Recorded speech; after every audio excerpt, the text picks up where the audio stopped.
우리가 계속해서 룻기를 묵상하고 있는데 지난주까지 살펴본 내용들을 간단히 되짚어 봅시다. 먼저 룻기 1장 1절을 보면 이렇게 시작하죠. 사사들이 치리하던 때에 그 땅에 무엇이 흉년이 들었다라는 이야기로 룻기는 시작합니다. 흉년이 들어서 하루하루 살아갈 수 없는 지경에 이르게 되자 한 가정이 이사를 갑니다. 뒤에 나오죠. 유다 베들레헴의 한 사람이 그의 아내와 두 아들, 그러면 가족이 몇 명이죠? 네 명입니다. 이 네 가족이 모압 지방으로 이사를 가서 거기에 거류하였다. 이사를 갔습니다. 무엇 때문에? 흉년 때문에. 근데 흉년이 끝이 난 거예요.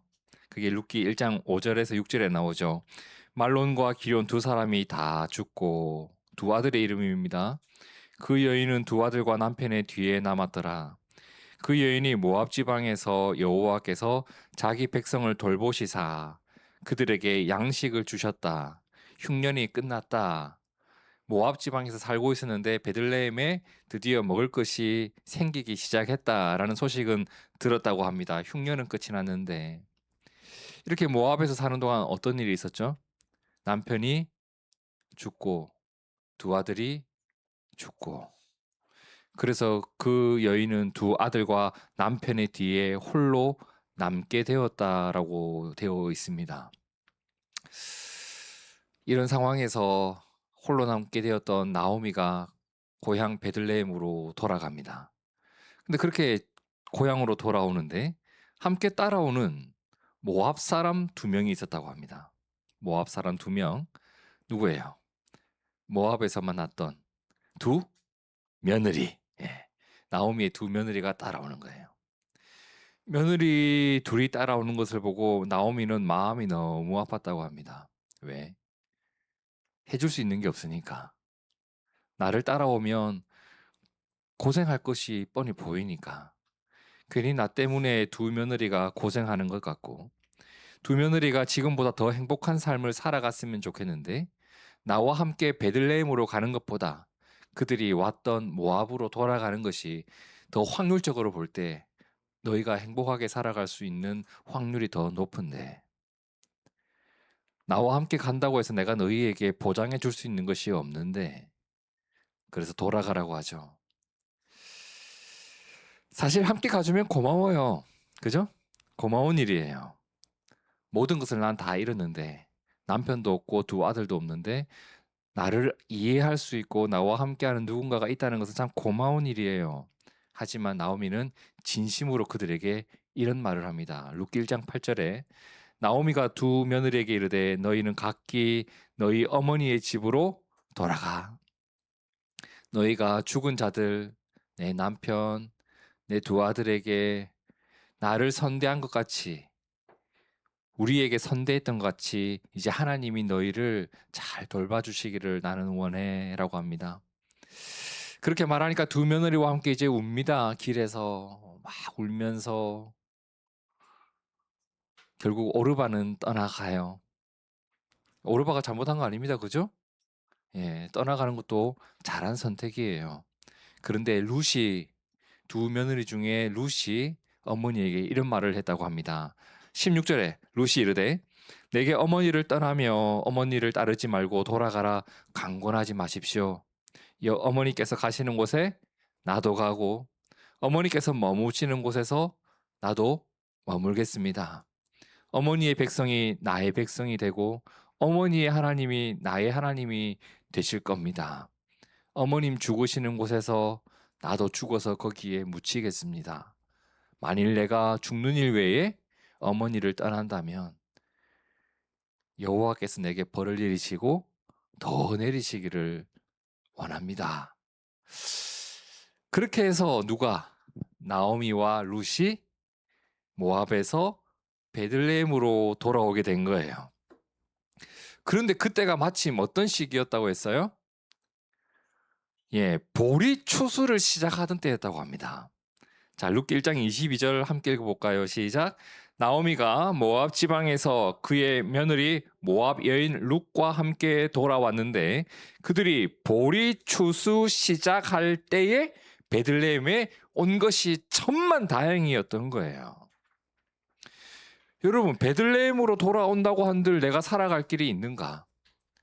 야, 장희동이 요즘 살기가 안 좋대. 압구정으로 이사 가자. 가서 어떻게 할 건데? 더 비싼 물가 때리 맞으면서 굶어 죽게 생겼어 더. 여러분, 이사 간다고 해서 더 좋아지나요?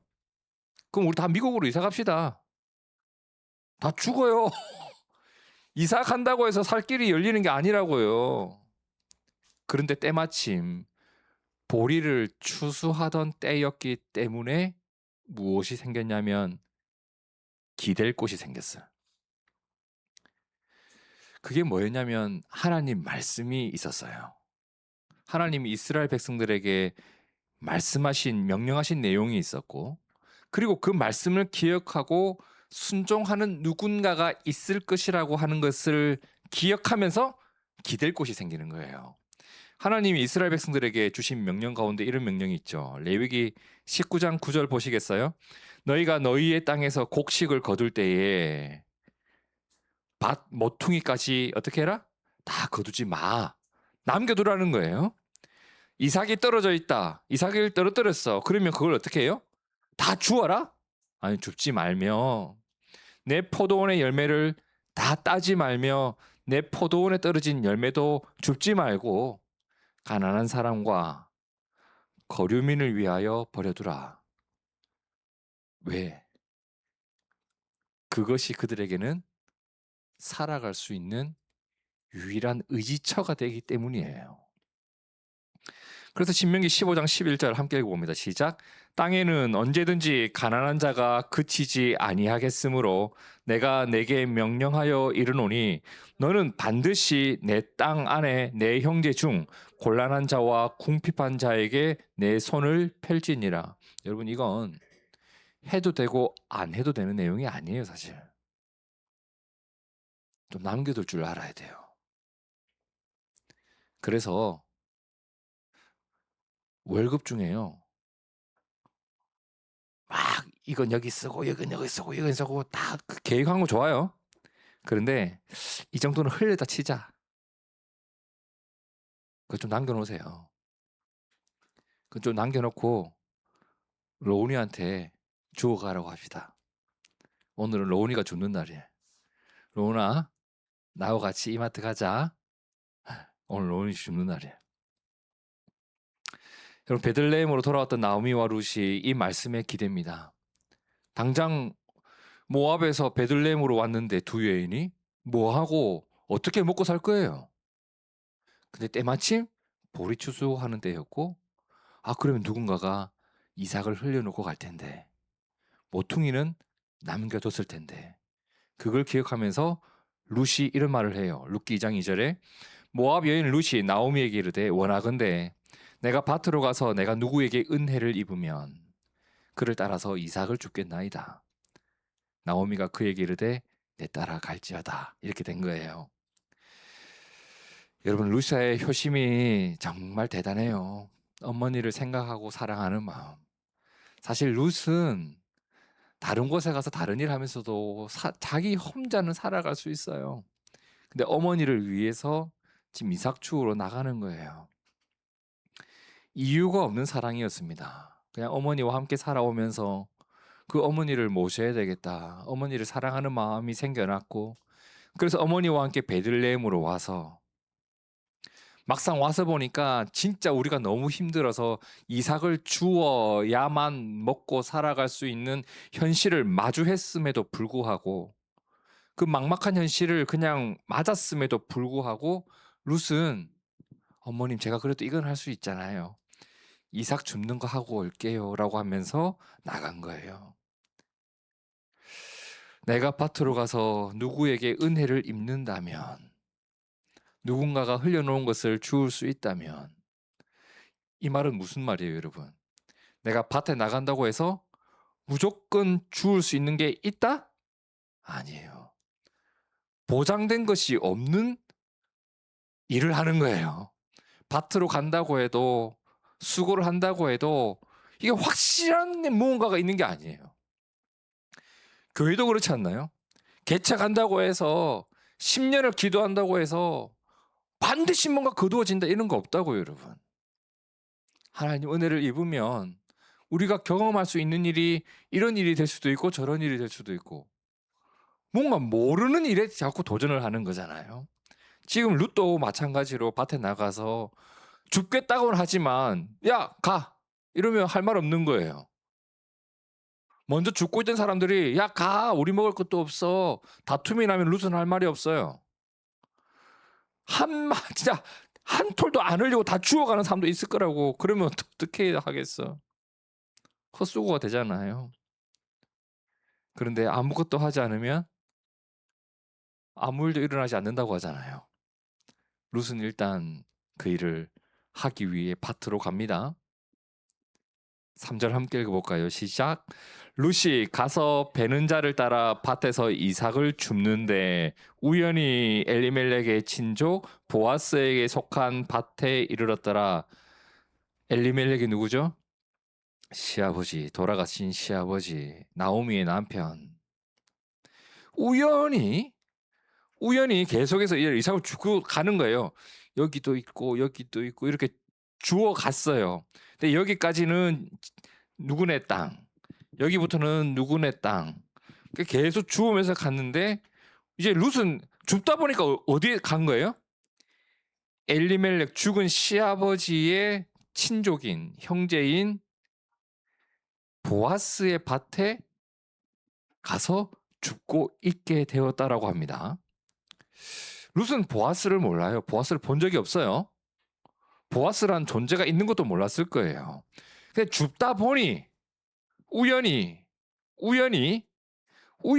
간 곳이 어디였냐면 보아스의 밭이었습니다. 그런데 4절을 보세요. 마침 이럽니다. 마침.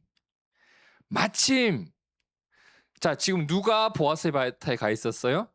룻이 어떻게? 우연히. 그런데 때마침 보아스가 뭘 하고 있었냐면 우리 밭에 이번에 곡식이 얼마나 나왔지?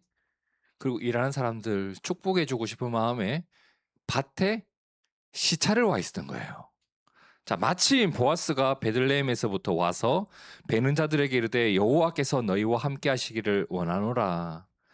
그러니까 일하는 사람들이 뭐라고 해요? 여호와께서 당신에게 복 주시기를 원합니다. 이렇게 서로를 축복하는 시간이 있었어요. 때마침 보아스는 자신의 밭을 가 있었던 거예요. 여러분, 왜 드라마 보면요, 비가 오는 날에 한 남자가 우산도 쓰지 않고 막 뛰어갑니다. 그 뭐 하러 뛰어다니냐 봤더니 헤어진 여자를 찾으러 가는 거예요. 근데 갑자기 비가 너무 많이 와서 더 이상 갈 수가 없어. 그래서 공중전화 박스가 있어서 쑥 들어갔어요. 근데 하필 그때 그 여자친구가 그 공중전화 옆을 지나갑니다.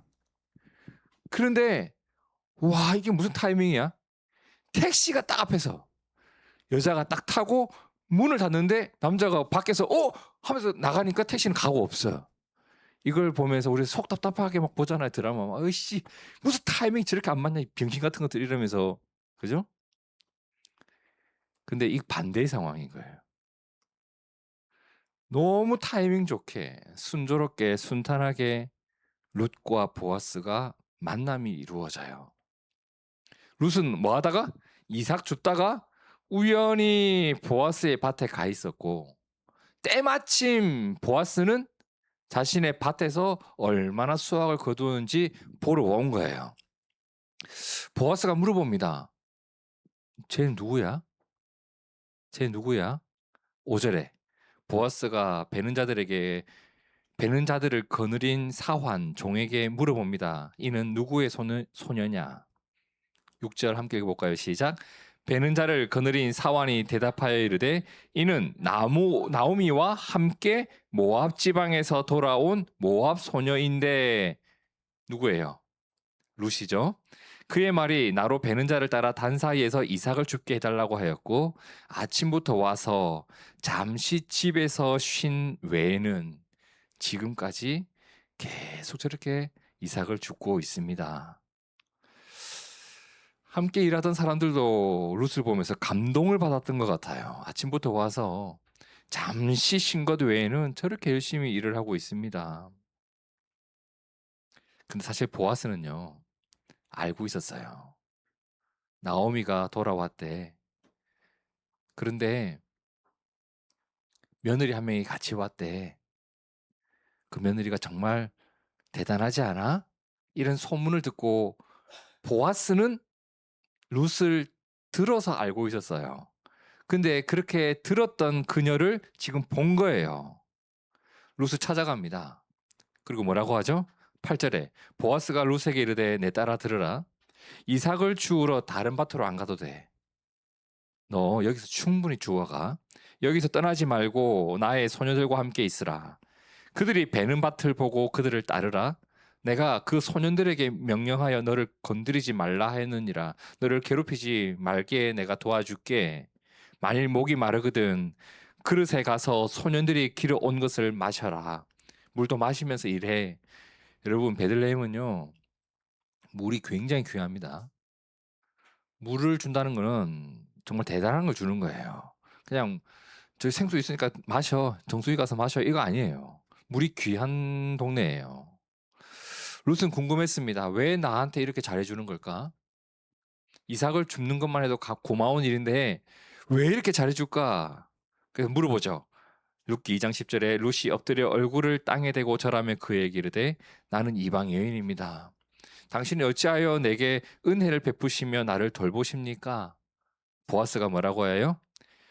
네 남편이 죽은 후로 네가 시어머니에게 행한 모든 것과 내 부모와 고국을 떠나 전에 알지 못하던 백성에게로 온 일이 내게 분명히 알려졌다.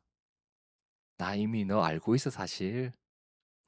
그리고 그녀를 이렇게 축복하는데 여러분 이 12절을 꼭 기억하고 여러분도 누군가에게 축복할 일이 있으면 이렇게 축복했으면 좋겠어요. 참 귀한 말씀이에요.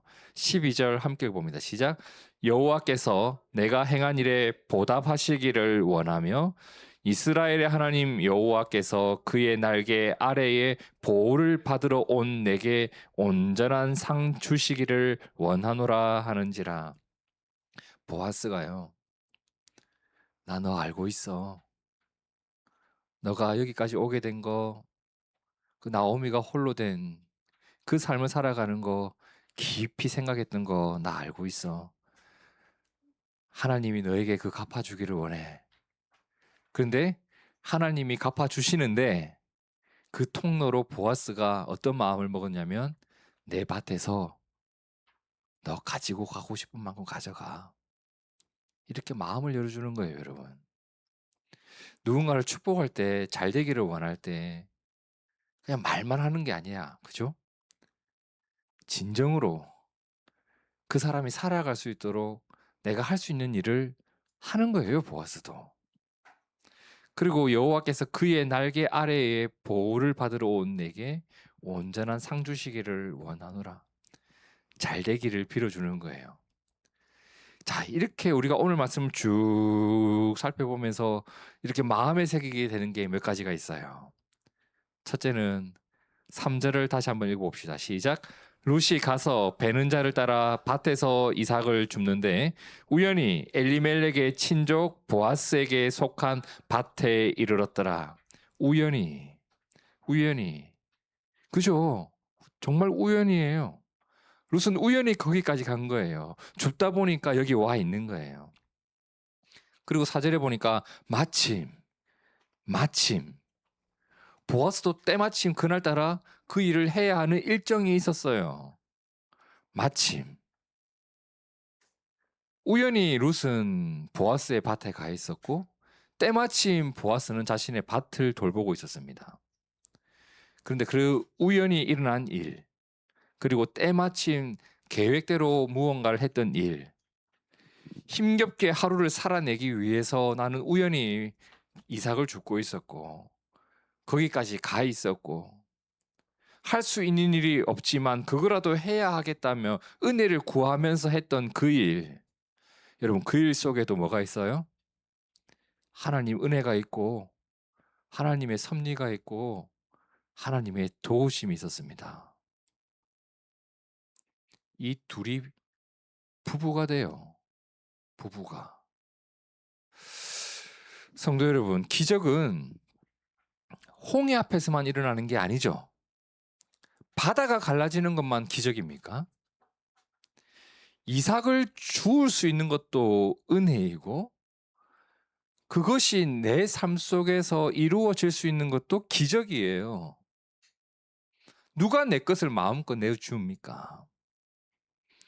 그 하나님 말씀 기억하면서 주의 말씀을 따라 살아가는 자가 있고 그곳에 가서 내가 이삭을 줍고 거기에서 만남이 이루어지고 주의 은혜를 구하면서 성실히 살아갔을 뿐인데 거기에서 하나님 은혜가 실제로 임하고 이게 또 기적이라고요, 여러분. 하나님은요, 룻을 보아스의 밭으로 인도해 주셨고 그리고 룻은 말씀대로 살아가던 보아스의 도움을 받게 됩니다. 우리의 일상도 그래요. 그냥 나는 열심히 살아가고 할 수 있는 일이 이삭 줍는 것밖에 없어서 그 일만 꾸역꾸역 하고 있을지도 모르지만 거기에도 하나님 기적이 일어나요, 여러분. 나를 도우시는 하나님 손길 그때에도 함께하고 계십니다. 이삭을 줍는 것 가난한 사람이 하는 일이고 아무것도 아닌 일 같죠. 그런데 거기에도 하나님 기적이 있어요. 오늘 내가 공부를 하는 일에도 내 직장 나가는 일에도 내가 누군가를 만나는 일에도 하나님 기적이 있다고요. 제가 지난 수요일에 종현이하고 이렇게 다른 교회 헌신 예배 다녀오면서 그런 걸 참 많이 느꼈어요. 저 친구가 지 입으로 그런 고백을 해요. 목사님 계속 만남이 이어져요. 그래서 힘들지만 살아갈 수 있어요. 기적이 일어난 거예요, 여러분. 하루하루 고되지만 이삭을 줍다 보면 누군가에게 이삭을 내어줘야 되는 자리까지 하나님 올려놓으실 것을 저는 믿어요. 둘째로 우리가 마음에 새기게 되는 것 11절입니다. 함께 읽어볼까요? 시작. 보아스가 그에게 대답하여 이르되 내 남편이 죽은 후로 내가 시어머니에게 행한 모든 것과 내 부모와 고국을 떠나 전에 알지 못하던 백성에게로 온 일이 내게 분명히 알려졌느니라. 그래서 보아스가 해주었던 게 뭐냐면 내 밭에서 계속 주워가. 그리고 너 힘들거든 물도 마시면서 너 마음껏 하고 싶은 대로 다 해. 왜? 보아스는 룻의 처지를 알고 있었잖아요. 그죠? 보아스는 룻 알고 있었다고요. 그리고 나오미의 처지도 알고 있었다고요. 알았으니까 침묵해야 되나? 야고보서 2장 15절에 이런 말씀 있죠. 만일 형제나 자매가 헐벗고 일용할 양식이 없는데 16절에 뭐라고 해요? 누구든지 그에게 이르되 평안하라. 너가 따뜻했으면 좋겠어. 너가 배불렀으면 좋겠어. 이렇게 말만 씨불딱 거리면서 그 몸에 쓸 것을 주지 아니하면 뭐라고 해요? 뭐가 그 사람에게 유익하겠냐. 우리 교회 다니는 사람들이 진짜 많이 하는 말 중에 이런 말 있죠. 기도할게. 저거 안 믿어요. 그거 저 안 믿어요. 그거 언제부턴가 안 믿게 돼요. 왜냐면 그 사람 기도 진짜 안 하는 사람이거든요. 기도 안 하는 사람이 힘든 사람 보고 뭐라고 하냐면 기도할게 이래요. 안 하던 기도 갑자기 하는가? 기도할게라는 말의 의미를 가만히 돌이켜보면요. 아, 니한테 해줄 수 있는 말이 이거밖에 없어. 해줄 거는 없는데 여러분 그런 말로 기도할게 이런 말 우리가 안 했으면 좋겠습니다. 기도할게 이 말은 상대방에게 잘못하면 상처가 될 수 있어요. 진짜 기도를 해 주시든가. 아니 그냥 그 자리에서 기도를 해요. 기도할게 이러지 말고 미래형으로 말하지 말고 기도하자. 하나님 도와주시고 바로 그 자리에서 기도를 하든지. 지금 야고보는 그런 말을 하고 있는 거예요. 그런 게 무엇가 그 사람에게 유익이 되겠는가? 이와 같이 행함이 없는 믿음은 그 자체가 죽은 것이라. 그래서 이런 말을 하죠. 야고보서 4장 17절을 함께 읽어볼까요? 그러므로 사람이 선을 행할 줄 알고도 행하지 아니하면 죄니라. 보아스는 룻과 나오미를 알고 있었습니다. 생각을 했어요. 그리고 하나님께서 나에게 원하시는 것이 무엇인지를 돌이켜보며 그녀에게 살아갈 수 있는 길을 열어줍니다. 여러분, 이웃을 생각할 줄 아는 거, 그리고 도울 줄 아는 거, 외면하지 않는 거, 이거 하나님이 매우 기뻐하시는 모습입니다. 이것이 작든 크든 간에 오늘 우리에게도 나타나는 모습이 되기를 축복합니다. 있어야 돼요. 마지막으로 12절을 볼까요? 여호와께서 내가 행한 일에 보답하시기를 원하며, 이 아까 축복의 말씀이었죠? 보아스가 룻에게 축복한 내용이죠. 이스라엘의 하나님 여호와께서 그의 날개 아래에 보호를 받으러 온 내게 온전한 상 주시기를 원하노라. 여러분 우리의 언어가 이런 축복의 언어가 됐으면 좋겠습니다. 가진 사람이 가지지 못한 자에게 참 못하는 것 중에 하나가 말을 막 해요. 말을 함부로 하는 사람도 참 많거든요. 말을 함부로 하는 사람이 참 많아요. 그런데 보아스는 가진 자고 룻은 가지지 못한 자잖아요. 보아스는 어른이고 룻은 저 밑에 학렬로 따져도 한참 밑에 사람이잖아요. 그런데 보아스가 룻에게 진심으로 이런 축복을 합니다. 여호와께서 너에게 보답해 주시기를 원하고 그의 날개 아래에서 보호받기를 원하는 내 삶을 상 주시기를 원한다. 여호와께서 하나님 생각하면서 오늘을 견디고 그리고 교회에 헌신하며 살아가는 둥지교회 성도들에게 보답해 주시기를 원합니다. 여호와께서 오늘도 하나님 날개 아래에서 보호받기를 원하는 우리의 삶을 온전한 상 주시기를 바랍니다. 여러분에게 이 복이 실제로 있기를 축복합니다. 우리 오늘 꼭 이런 얘기 꼭 해줬으면 좋겠어요. 로나 할아버지 할머니한테 하나님이 할아버지에게 상 주실 거예요. 하나님 날개 아래에서 평생 살아오신 우리 엄마 아빠 하나님이 상 주실 거예요. 이렇게 꼭 말씀드려. 그리고 우리들도 누군가를 축복할 때 하나님 날개 아래에서 쉬기를 원하는 당신에게 하나님 상 있기를 바랍니다. 이렇게 축복해 줄 수 있는 우리가 됐으면 좋겠습니다. 우리의 일상 속에서 하나님 기적이 일어납니다.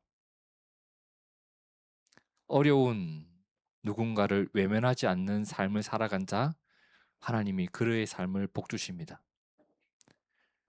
내가 진심으로 누군가를 내 마음을 담아 아름다운 신앙의 고백으로 축복하면 서로의 삶이 그 축복으로 채워져 갈 것을 저는 믿어요.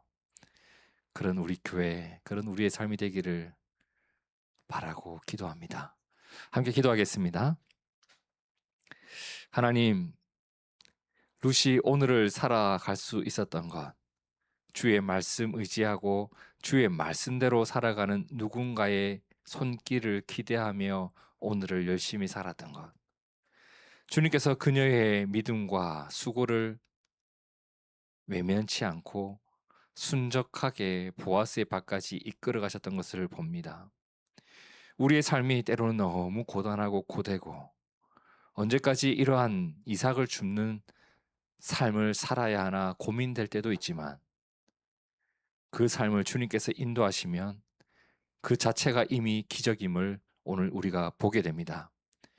내 삶이 하나님의 기적으로 만들어진 삶임을 오늘 우리도 고백합니다.